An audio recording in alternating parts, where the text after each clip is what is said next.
So there is a verse in the Holy Quran, Surah Hajrat. Ya ayyuhallazina amanu la yaskar qawmun min. Surah Hajrat. Sorry, Gujarat, yeah. Ya ayyuhallazina amanu la yaskar qawmun min qawmin asa an yakunu khairum minhum wala nisa'um min nisa'in asa an yakunna khairum minhunna. Why is that? I thought in common is Nisa'in is included. Why that is mentioned separately? Because Nisa have a special tendency to do this.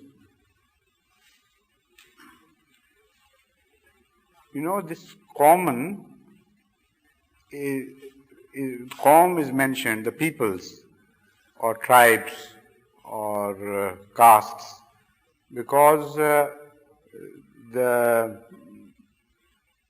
various peoples have some prides as such. For instance, the Nazism is based on this ideology, that a certain race is superior to others. Similarly, some castes have some prides. For instance, Rajputs think that this is our special sphere of pride, and nobody else shares with us as we do. Can boast of it as we do. Similarly, some other castes and tribal systems have their own points of pride. As long as those prides are held to themselves and they help them guard certain good values, there is no harm. But when they come to clash with others and deride others and say that you are deprived of such values and only we are the holders of such values, in that case, it becomes a pride which Allah does not like. Allah hates His people, His servants, to be arrogant. This becomes arrogance. So they are forbidden because this is generally found happening among the people and nations. And as I have pointed out, the Nazi case, sometimes it becomes a source of danger for the whole mankind. Supremacy of certain race, this concept, as it happened earlier, again it can happen again. That such a concept is followed by certain people, and then they play havoc with the peace of the whole world, and such a thing is already in the offing now. And this concept is the supremacy of the Jewish race. And they have been working quietly and perseverantly to have control of the rest of the world on the premise that Jewish people are the best people, best provided by Allah, best gifted by Allah, and it is for them to rule the entire world. So a sort of Nazism is even longer rooted in the case of Jews. Not all Jews, but those who are called Zionists. Yes. So this again is becoming a source of danger. Now this is understandable. Now you want to know, when ladies also come into this, they are a part of the people, why should their name be taken differently, separately? But now when I have explained, the ladies don't come in the picture at all, because it's a different issue. Their male or female issues are not involved.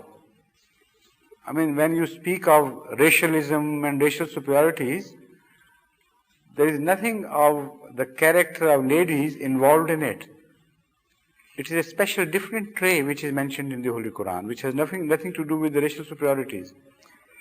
When the ladies take pride, it is their individual tendency, which is not found generally in men, or at least is not as pronounced in men as in ladies.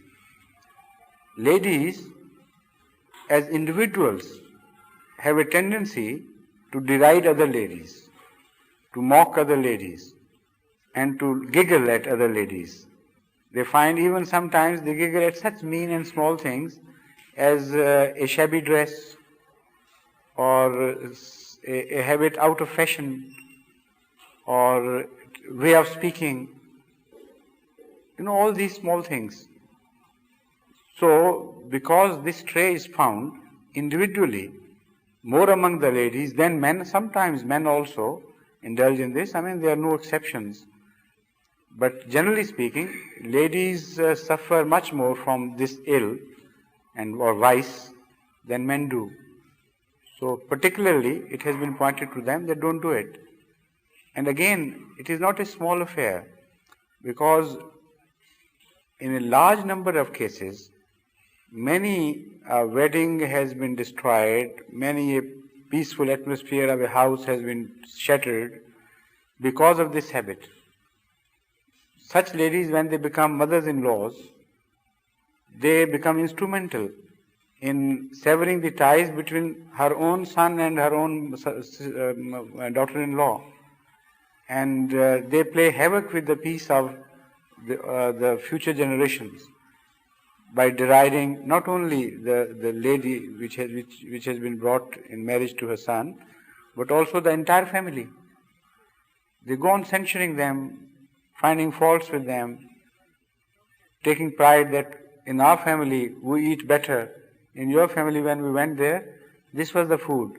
You eat such food, and so on and so forth. So these meannesses have caused enough havoc with the human society. And in such cases, hardly you will find that men are involved. In such petty cases of differences and family quarrels and so on, most often than not, it is the ladies who are involved. So the Holy Quran points out very correctly.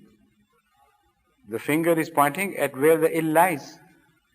And these are the two regions from which many suffering for a human being has originated. So the Holy Quran very correctly points out to the evil where it belongs.